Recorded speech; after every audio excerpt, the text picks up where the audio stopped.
Bonjour à tous, j'espère que vous allez bien. Donc dans cette nouvelle vidéo, je vais vous faire part de mon analyse immobilière. Mais avant toute chose, n'oubliez pas de liker cette vidéo si elle vous a plu, également de partager, de vous abonner et d'activer la cloche pour ne manquer aucune autre vidéo, de nous rejoindre également sur le canal Patreon pour ceux qui veulent protéger leur patrimoine, connaître comment ouvrir un compte offshore, également connaître, investir dans les métaux précieux, comment l'acheter, comment stocker et la fiscalité et etc. Donc n'hésitez pas à aller jeter un coup d'œil. Et n'oubliez pas également que je ne suis pas reconnu comme un professionnel par l'État ou un organisme financier public. En fait, je suis juste un particulier qui vit de ses investissements et qui partage son expérience et ses connaissances.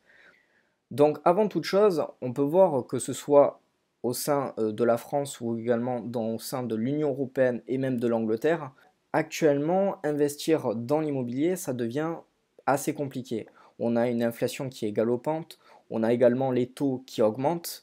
Donc en fait, on peut se dire, est-ce que c'est vraiment le bon moment pour pouvoir protéger son patrimoine encore dans la pierre? Est-ce que dans les prochaines années, ce sera toujours un actif qui pourra permettre de protéger son patrimoine?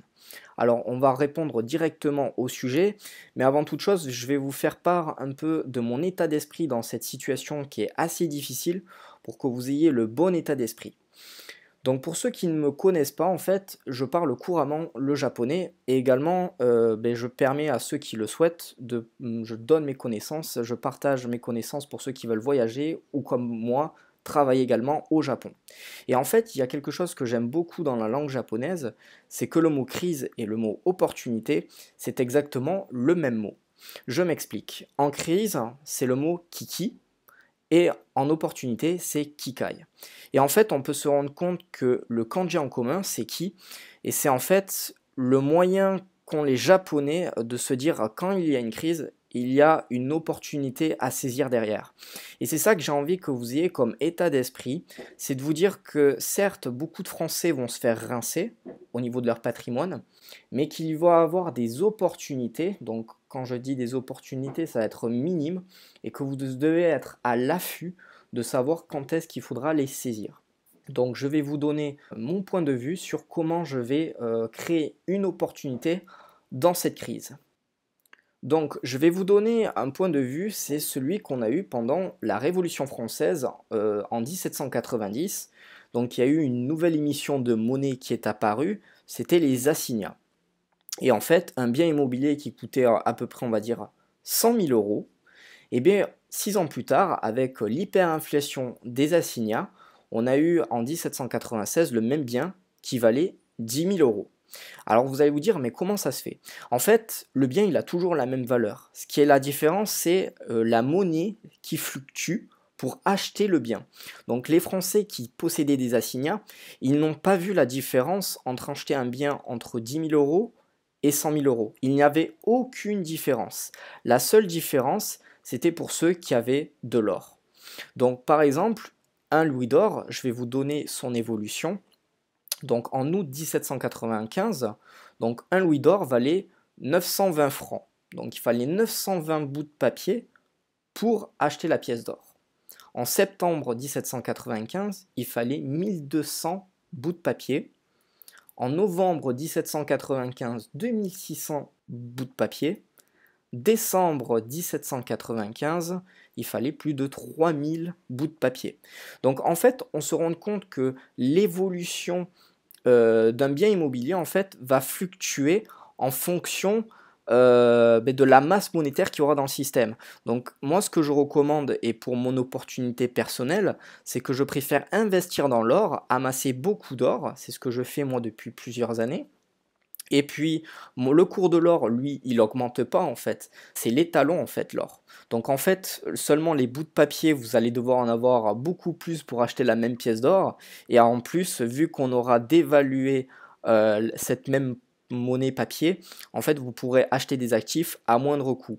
Et je vais vous donner par exemple le cas avec l'ambassade américaine à Paris, qui est place de la Concorde, où les Américains, ils ont même dit, c'était l'affaire du siècle. C'est-à-dire que pour seulement quelques pièces d'or, en fait, ils ont pu acheter je sais plus combien, je crois que c'est à peu près 1000 mètres carrés à l'ambassade américaine qui est actuellement à Paris. Ils l'ont acheté pour le prix d'un lavabo. Donc c'est totalement ridicule, mais ça s'est réellement passé. Et les Américains ont profité de cette crise pour la transformer en opportunité et pouvoir acheter l'un des plus grands bâtiments, place de la Concorde.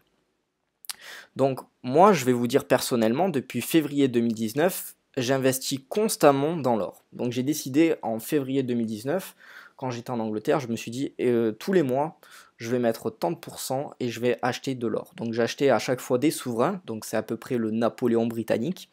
C'est une pièce pure de 22 carats. Et je me suis dit, ben, tout le temps, dès que j'aurai assez d'argent, eh ben, je vais investir dans l'or et on verra.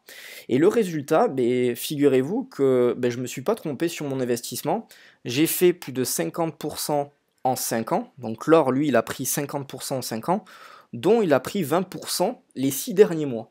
Donc en fait, je ne suis pas Madame Mirma, je n'ai pas de boule de cristal, mais j'ai l'impression qu'en fait on est en train de revivre exactement la même chose qui s'est passé avec les assignats et au niveau des biens immobiliers pendant la Révolution française, c'est-à-dire qu'on est en train de dévaluer l'euro et en fait tous les biens et les services, eux, vont rester, mais par contre les vrais actifs, donc la pièce d'or, elle, va continuer à augmenter et on va pouvoir acheter des actifs à moindre coût. Ça, c'est ma théorie et c'est ce que je pense faire dans les prochaines années. Ce n'est qu'un pari, en aucun cas je certifie à 100% que ça va se passer, mais j'ai l'impression qu'on est en train de revivre à nouveau ce scénario. Les inconvénients, on va en parler également. Donc actuellement, l'immobilier en France, ça devient assez compliqué.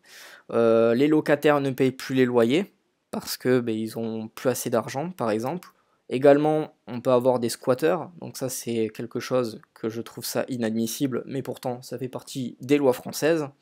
On a également la saisie des biens russes suite au conflit en Ukraine, c'est-à-dire que des oligarques, des Russes qui n'ont rien à voir avec le conflit, on leur a spoilé directement leurs biens immobiliers, alors que pourtant on était répandu, nous en France, comme quoi on avait le droit de propriété plein, et actuellement c'est remis en cause, c'est-à-dire que demain si la Chine attaque Taïwan, peut-être que la France saisira les biens chinois, et que peut-être également on pourra saisir votre bien immobilier si vous n'êtes pas du côté de l'État français.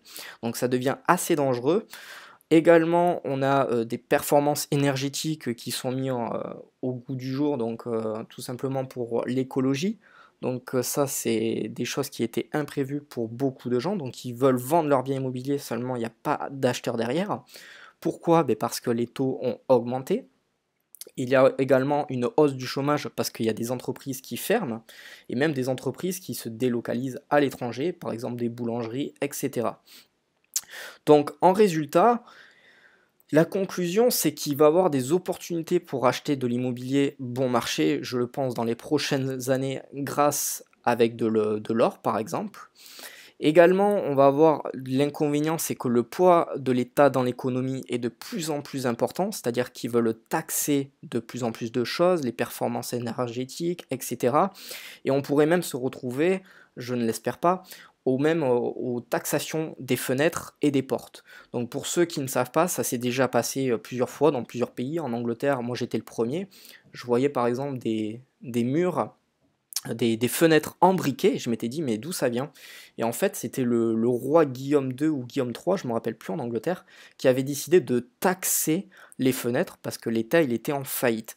Et ça s'est déjà fait également en France, c'était la taxation sur les portes et les fenêtres. On avait également d'autres taxations, par exemple au Vietnam, les maisons sont très peu larges parce que en fait ils taxent sur la largeur des maisons. Donc vous voyez qu'il y a plein de manières farfelues que l'État puisse taxer davantage l'immobilier, donc il faut faire attention. Il faut être également très patient parce que la situation dans laquelle on est, elle est loin d'être finie. Moi, je ne vois pas quelque chose de positif avant 2027 au minimum. Pourquoi 2027? Ben, je pense qu'on aura quelque chose qui va sauter, soit en France, soit au sein de l'Union européenne au niveau économique. On ne va pas pouvoir tenir éperdument dans cette situation. Et donc du coup, moi ce que je fais et ce que je pourrais vous recommander à faire, c'est à thésauriser de l'or et des autres métaux précieux, que ce soit du platine, de l'argent métal, etc. Donc n'hésitez pas à vous en procurer. Je sais que ça fait bizarre la toute première fois qu'on se dit je vais échanger de la monnaie fiduciaire contre de l'or, mais actuellement, et moi j'en suis la preuve, je vous l'ai montré depuis 5 ans, l'or a pris 50%. Donc n'hésitez pas à aller vous renseigner pour vous en procurer.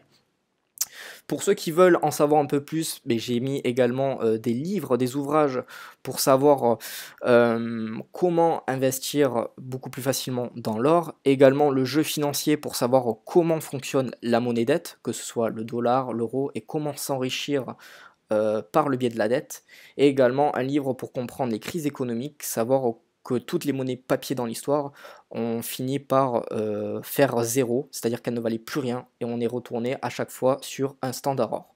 Donc le lien est juste en dessous de la vidéo, et également pour ceux qui veulent en savoir un peu plus sur l'investissement et que je vous donne mes bottes secrètes, vous avez le lien du canal Patreon juste en dessous de la vidéo. Donc si vous avez des questions, n'hésitez pas, je me ferai un plaisir d'y répondre. Moi je vous dis à très vite dans une prochaine vidéo, prenez soin de vous.